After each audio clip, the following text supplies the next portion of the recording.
All right, welcome to our San Diego Zoo story time. And this is author Carrie Hasler, and she will be reading her story for us.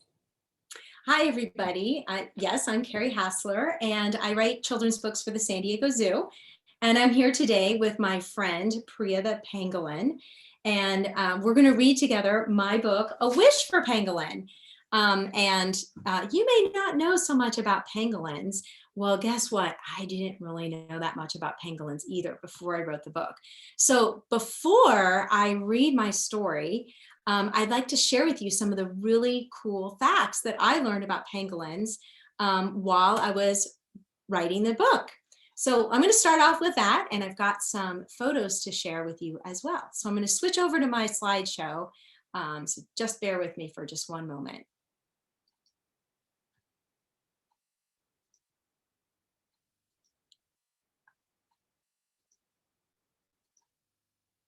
All right, and hopefully everybody can see my slideshow at this point. Great, so pangolins, fun facts about pangolins. I bet the first thing you're wondering is, what in the world is a pangolin? Many people don't know what a pangolin is, and that's okay. That's part of the reason why we wrote this story, is so that more people would learn about pangolins and just how special they are. Some people wonder, is that kind of an anteater? Looks a little bit like an anteater. Or is that maybe an armadillo? Has it's got kind of this weird covering to it? Or I don't know, maybe it's just some sort of strange looking pine cone. I'm not quite sure. Well, a pangolin is actually a mammal. It's its own type of animal, and it's a mammal, but it's extremely special because it is the only mammal that has scales. And when you think of an animal that has scales, you probably first think of maybe like reptiles, like snakes, because they have scales, or maybe fish. Fish have scales. Mammals don't usually have scales. They have fur or hair, kind of like dogs and cats. They have fur or hair, or humans, we're mammals, we have hair. Pangolins also have a little bit of hair too. You can see in this photo that there is some hair on this pangolin's paw and on its neck, and it does have a little bit of hair on its tummy. But pangolins are mostly covered in scales, hard scales, which cover most of their body.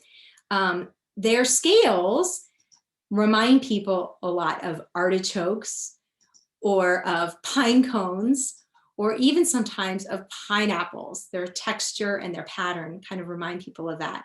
And so sometimes they're compared to those items. Pangolin scales, though, are made out of keratin, which is the same material that your hair and your fingernails are made out of. It's also the same material that horses' hooves and rhino horns are made out of. There are 8 different kinds or species of pangolins in the world. They live in Africa and in Asia. So here's a map of where pangolins live in the world. 4 different species or kinds of pangolins live in Africa, and 4 different species live in Asia. And the story that I wrote, A Wish for Pangolin, takes place in Thailand, which is in Asia. And it features a Sunda pangolin, which is an extremely endangered pangolin. All pangolins, no matter what species they are or where they live, eat mostly termites and ants, and they eat a lot of them.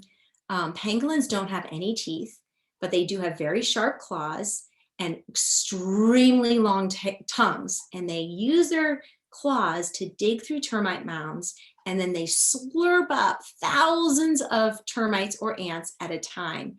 Their tongue is extremely long. In fact, when it's fully stretched out, fully extended, it's actually longer than its entire body. Pangolins, though, when they're eating through a termite mound or through ants, they have special muscles that seal their ears shut so that ants can't crawl in while they're having a meal. So it's pretty kind of neat. They have special muscles that cover their ears. So when they're eating, they're protected, and they won't get bitten either. pangolins usually have only one baby at a time, sometimes twins, but it's usually one. And the babies are called pups. And in fact, many people call them pango pups, which is pretty cute. Pangolin pups stay with their mom for a while, and they ride on their mom's tail or lower back. Pretty cute little guys, actually. Pangolins are nocturnal, and nocturnal means that they are awake and active at night, and then they sleep during the day. So most pangolins in Africa will dig a little burrow in the ground and sleep in a little burrow underground during the day. And many of the pangolins in Asia actually will sleep in the trees. They'll sleep in the hollows of trees or in like a fork of a tree, kind of like this guy is right here. Many pangolins have prehensile tails. If you take a look closely at this photo, you might be able to figure out what the word prehensile means. So take a look closely, and you can see that the pangolin is hanging by its tail. So a prehensile tail means that an animal can use its tail to hang from, or sometimes even to use almost like to grab things with. So some monkeys have prehensile tails, some monkeys do not. So that many of the pangolins that live in Asia have prehensile tails, and they can use them to hang from.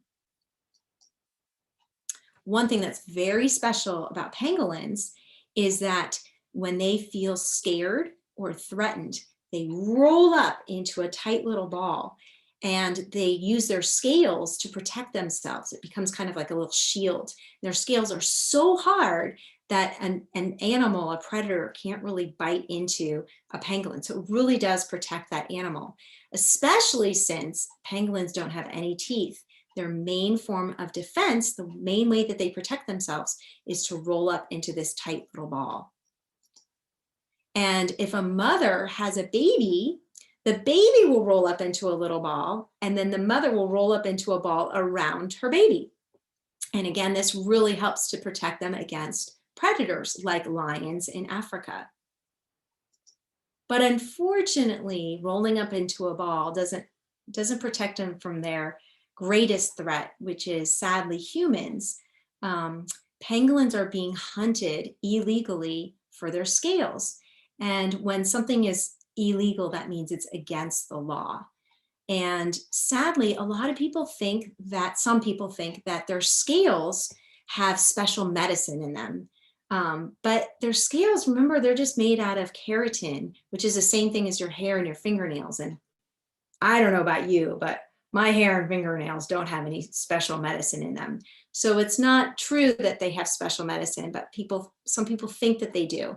So they're being hunted and then sold for their scales. And when something is being hunted or sold against, an animal is being hunted or sold against the law, it's got a special word called wildlife trafficking.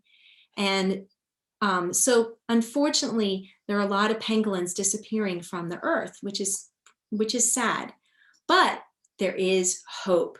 First of all, places like the San Diego Zoo are teaching people all about pangolins, and we're writing books about pangolins to teach people about how cool these animals are, only mammals with scales. There's a lot of scientists who are learning about pangolins in the wild. And when we learn more about pangolins, we learn new ways of being able to help them and to be able to give them the right kind of treatment that they might need. So if they're hurt or sick, then we can get them all better and release them back into the wild. And even famous people like actor Jackie Chan is getting the word out about pangolins and trying to teach people about pangolins, because when people learn about pangolins and learn really kind of how sweet these creatures are, more and more people will care about them and will want to save them just like we do. So now that you know a little bit about pangolins, you can start looking for some of the facts that I included in my story, because that's one thing that I do with my stories is they're fiction. That means that they're not true, but My books also have a lot of facts that are in them so that you can learn about pangolins while you read a story about them. Okay, so now I'm going to switch gears and take off my slideshow, and then we'll go right to the story. So give me just 1 second.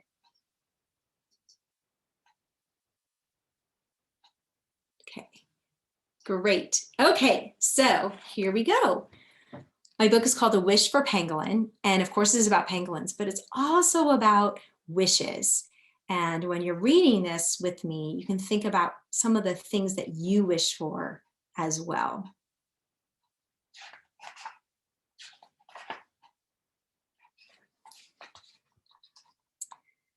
Okay, deep in the jungle of Thailand, just before night turned to day, Priya the pangolin spotted something, a mound of dirt rising from the ground.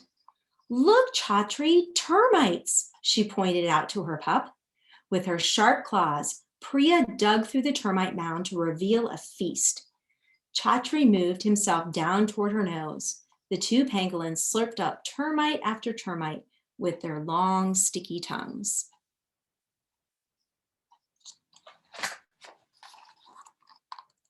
As the pangolins ate, Priya looked down. She saw footprints.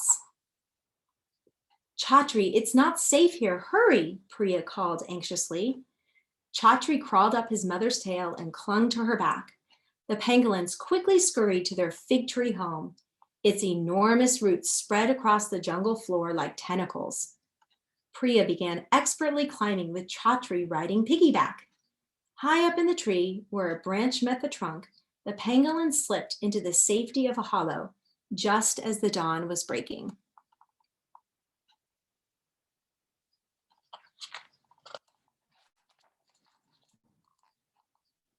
Mama, why do we have to hurry home? Chatri asked. Those footprints belong to hunters, Priya replied. We need to hide. Plus, it's time for us to sleep.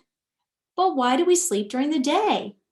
We pangolins are nocturnal, Priya answered. We're supposed to sleep during the day and find our food at night. But we have to be extra careful in the dark. So the hunters don't catch us? Chatri asked. That's right. So the hunters don't catch us. Priya looked at Chatri. See our scales? She pointed at the hard brown scales that covered both of their bodies. They protect us. Like a shield? Chatri asked. That's right, like a shield, Priya answered. But they don't protect us from everything. They won't protect us from the hunters. We'll have to find a new home, one that's safe and far away. Chatri looked worried. Mama, I'm scared.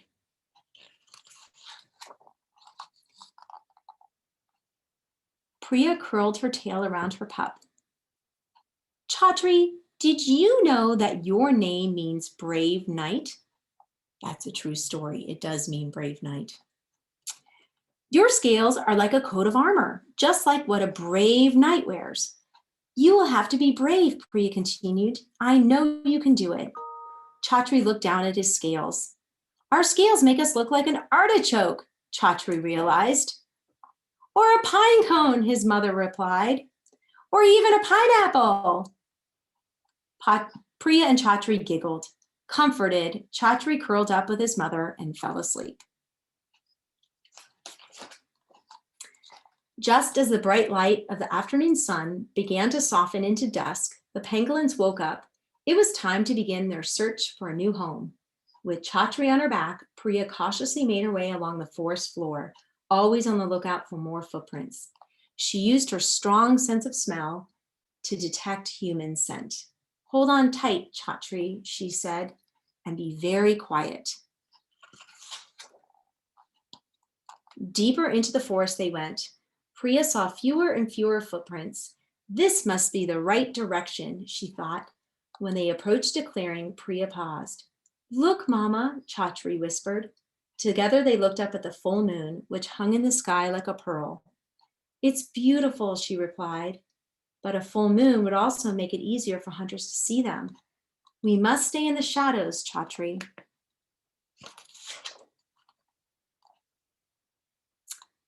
Through a thicket, they could see a small herd of elephants huddled together. What are they doing? Chatri asked. It looks like they're getting ready for the Lantern Festival, Priya answered. The elephants will light the lanterns and then release them into the night sky. But why? Chatri asked. It's a time for letting go of worries. When the lanterns drift away, it's like the worries are drifting away with them, Priya explained. And then we get to make a wish. Chatri smiled. He liked making wishes.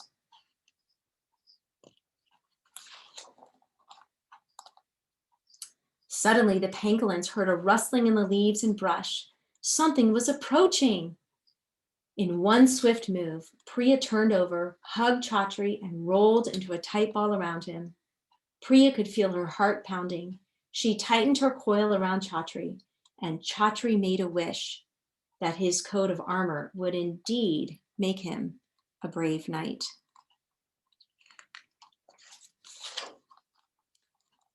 The pangolins silently waited, hoping the brush would hide them. From a distance, Priya and Chatri heard a loud trumpeting. There was a thunderous crash as an elephant charged through the brush and trees. Priya could hear running. The elephant had scared the danger away. Before they knew it, Priya and Chatri were swept up and carefully placed high on the safety of the elephant's back. Unrolling herself, Priya nodded at the elephant. Thank you, my friend.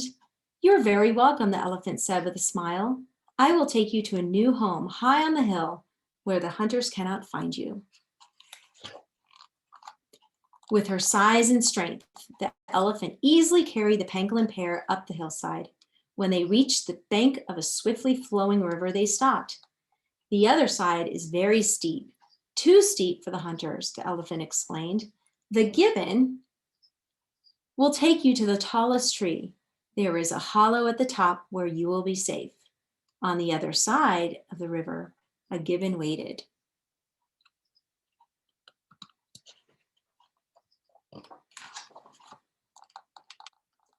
The elephant strode across the river and placed the pangolins on a branch of an impossibly tall tree. Together with the gibbon, they climbed up to the hollow. Filled with gratitude, Priya thanked both the gibbon and the elephant, who disappeared back into the lush forest.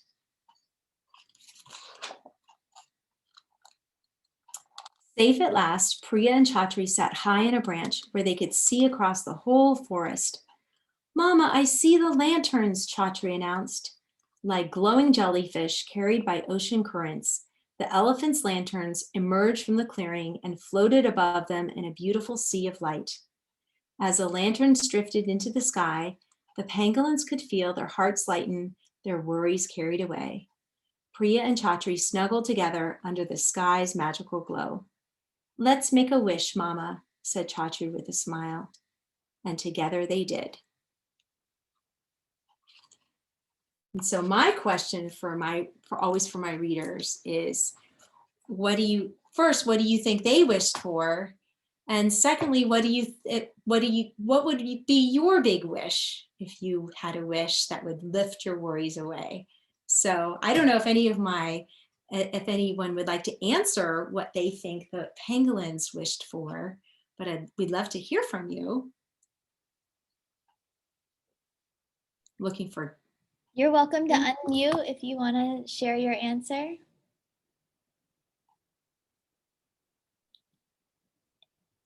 Any ideas on what you think they wished for? Maybe someplace safe so that their nice tree stays the way it is. Hard to answer, do this over Zoom, but yes, that is, I would think that would be what they would probably wish for, or a place where they could always be safe, along with all the other animals. And so that is something that we wish for, especially at the San Diego Zoo, is that we can create a world where animals will be safe and can thrive and be happy. So, and we wish that for all humans as well. So, so there's my story. Thank you. Yeah, I'm happy to answer any questions that anyone might have about pangolins. I'm not a pangolin expert, but I did learn a lot about them when I was writing the book, or about the books. Anyone have anything they want to ask or share? I liked how you told us what the name Chatri meant. Do you want to tell us how you came up with the name for the mother for Priya? Sure. So when I write a story, I like to learn about not only the animal, but also where they are from. And I happen to set this story in Thailand.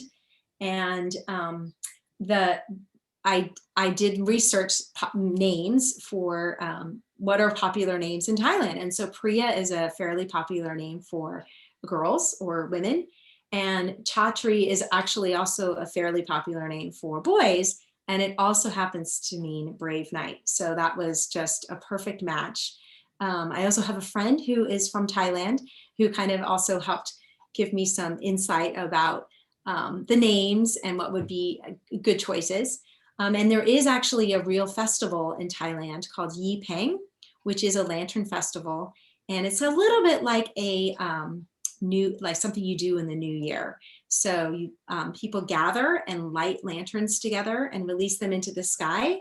And when it's kind of a symbol of letting go of worries, and when you release the lanterns, you make a wish. And I loved that. I would love to actually see that, go to that festival in person, but I loved learning about it. And I thought I'd love to include that into my story. So that became kind of an important part of what I wanted to make sure to include.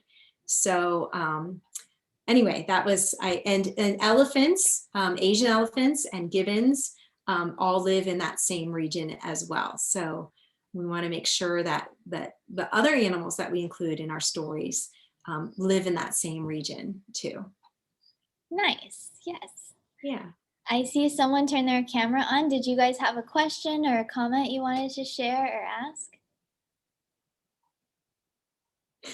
No, that's okay. No pressure. Well, thank you everyone for joining us, and thank you so much, Carrie, for sharing your wonderful story. I hope everyone enjoyed it and learned a little bit about pangolins. I definitely did. And we will be back next month on the 12th for another San Diego Zoo story time. So stay tuned and you can check our calendar to sign up for that as well. Perfect. Have a great summer, everyone. Thank you for joining me. And thank Thank you, you. Tara. Have a good day. Bye.